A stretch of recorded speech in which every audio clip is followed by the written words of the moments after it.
Hello বন্ধুরা, আপনারা সবাই ভালো আছেন। আজকে আমি চলে এসেছি নতুন একটা রেসিপি নিয়ে। তো এখানে আমি 250 গ্রাম ডাল এনেছি আর 2টো মাছের মাথা আছে। এই 2টো মাছের মাথা 250 গ্রাম ডাল দিয়ে আমি 250 গ্রাম মানে 1 পাও এই দিয়ে আমি মুড়িঘণ্ট করবো। ডাল দিয়ে মাছ দিয়ে মাথা দিয়ে একটা মুড়িঘণ্ট বানাবো, খুব দারুণ একটা। তা এই যে বাইরে রোদ্দুর হচ্ছে না, ঠান্ডার সময় মেঘলা মেঘলা একটা গরম গরম খুব ভালো লাগবে খেতে। তো আমি আজকে করছি মুসুরির ডাল দিয়ে। তো মুসুরির ডাল দিয়ে মুড়িঘণ্ট করতে গেলে কীভাবে করতে হয় সেটা দেখে নিন। আমি তার জন্যই 2টো তেজপাতা দিয়েছি আর ডালটাকে সুন্দর করে ধুয়ে নিয়েছি। নিয়ে এবারে কড়াইতে দিয়ে সুন্দর করে ভাজা করে নেব। যতক্ষণ ডালগুলো মুগ ডালের কালার না আছে ততক্ষণ ভাজা করে নিতে হবে। এই ডালটা যখন একদম সুন্দর একটা কালার চলে আসবে আর বোঝাই তো যাবে ভাজা হয়ে গেছে, তখন এটাকে নামিয়ে নিতে হবে।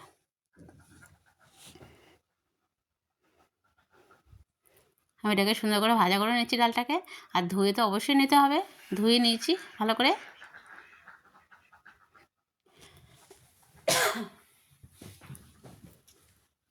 এই দেখুন কত সুন্দর একটা কালার চলে এসেছে, মনে হবে যেটা মুসুরি ডাল ছিল একদম মুগ ডালের কালার চলে এসেছে। আর তো ভাজা করেছি সুন্দর করে।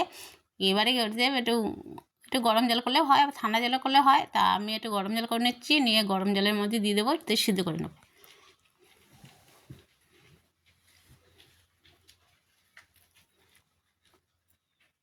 কত সুন্দর একটা কালার এসেছে।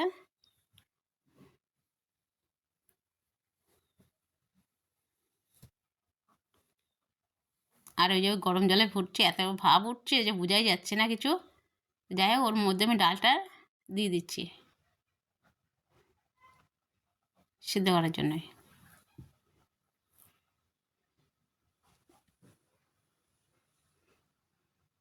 বাড়িতে যদি বিয়েবাড়ি বা অনুষ্ঠান বাড়ির মতন ডাল রান্না করতে চান, তাহলে অবশ্যই করে আমার এই রেসিপিটা প্রথম থেকে শেষ পর্যন্ত দেখবেন। একদম বিয়েবাড়ি বা অনুষ্ঠান বাড়ি যেভাবে ডাল রান্না করে সেরকমই হবে। এবার আমি ঢাকা দিয়ে দিলাম, গ্যাসটা একটু কমিয়ে দিলাম। আর এদিকে আমি কড়াইতে তেল দিয়ে দিয়েছি, তেলটা গরম হয়ে গেছে। এবারে আমি মাছের মাথাগুলো লবণ আর হলুদ দিয়ে সুন্দর করে মাখিয়ে নিয়েছি। এবারে এইগুলোকে সুন্দর করে ভাজি করে নেবো, মুসমুস করে ভাজি করে নিতে হবে, তাহলে কিন্তু মুড়িঘণ্টটা খুব ভালো লাগবে খেতে। মাছের মাথাগুলো বেশ বড় বড় করেছি, কিছুটা ভেঙে নিয়েছি। তো এবার ভাজার পরে একটা মচমচ হয়ে যাবে, তখন ওরা একাই ভেঙে যাবে। আর আমি কিছুটা ভেঙে তার দিয়ে দেবো।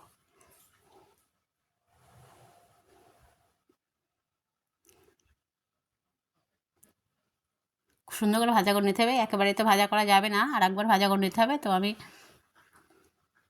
যেভাবে ভাজা করছি তো আপনাদের অবশ্যই দেখালাম আমি।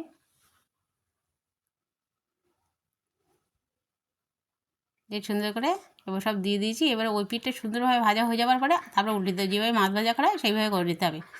অনেক মচমচে করে সুন্দর করে ভাজা করে নিতে হবে। তো দেখুন আমার এবারে কত সুন্দর করে ভাজি করে নিয়েছি।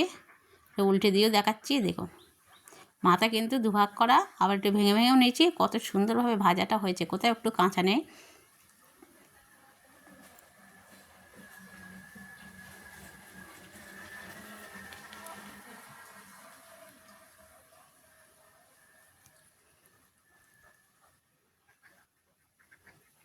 এবারে আমি মাছের মাথাটা তুলে নিচ্ছি তেল থেকে, নিয়ে পরের মাথাগুলো আবার এইভাবে দিয়ে ভাজা করে নেব।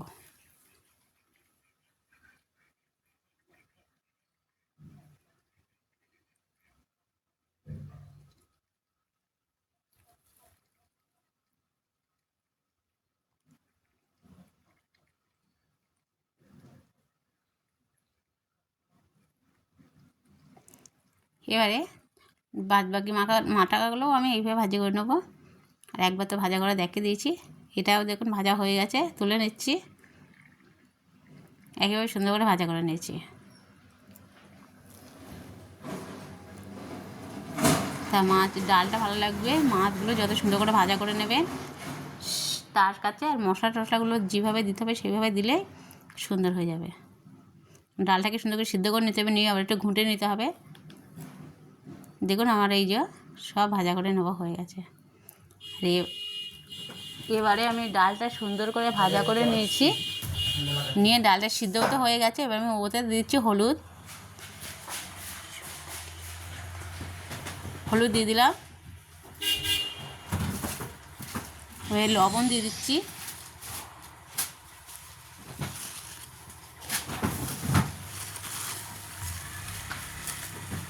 আর দিয়ে দিলাম চিনি।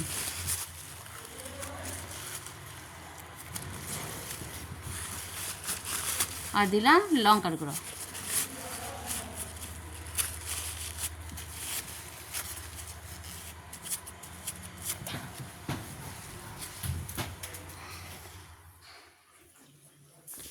দিয়ে সুন্দর করে নাড়াচাড়া দিয়ে নিচ্ছি।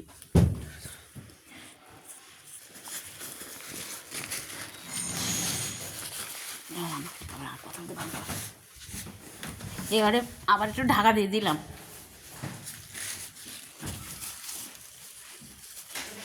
আর এদিকে আমি কড়াইতে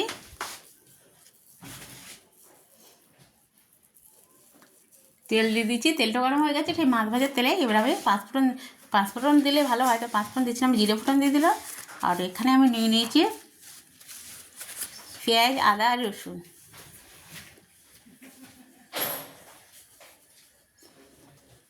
আর এখানে নিয়ে নিচ্ছি একটা টমেটো কেটে নিয়েছি, দুটো তেজপাতা নিয়েছি, দুটো লঙ্কা নিয়েছি ফোড়নের জন্য।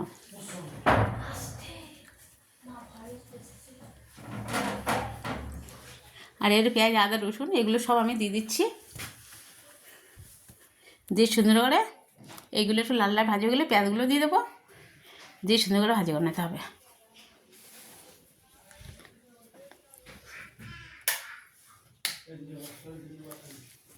অনেক সুন্দর করে ভাজি করে নিচ্ছি।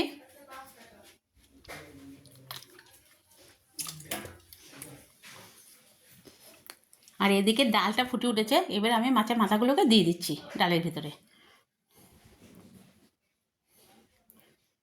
এই দেখুন, ডালের ভিতরে মাছের মাথাগুলো সব দিয়ে দিচ্ছি।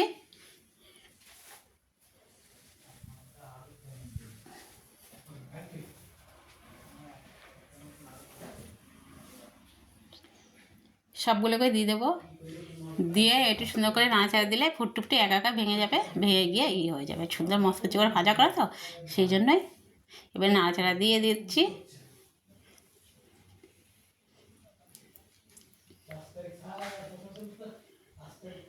ভাব উঠছে তো একটু অসুবিধা হচ্ছে বন্ধুরা, এটা মানিয়ে গুছিয়ে নেবেন। এবারে আবার ঢাকা দিয়ে দিলাম।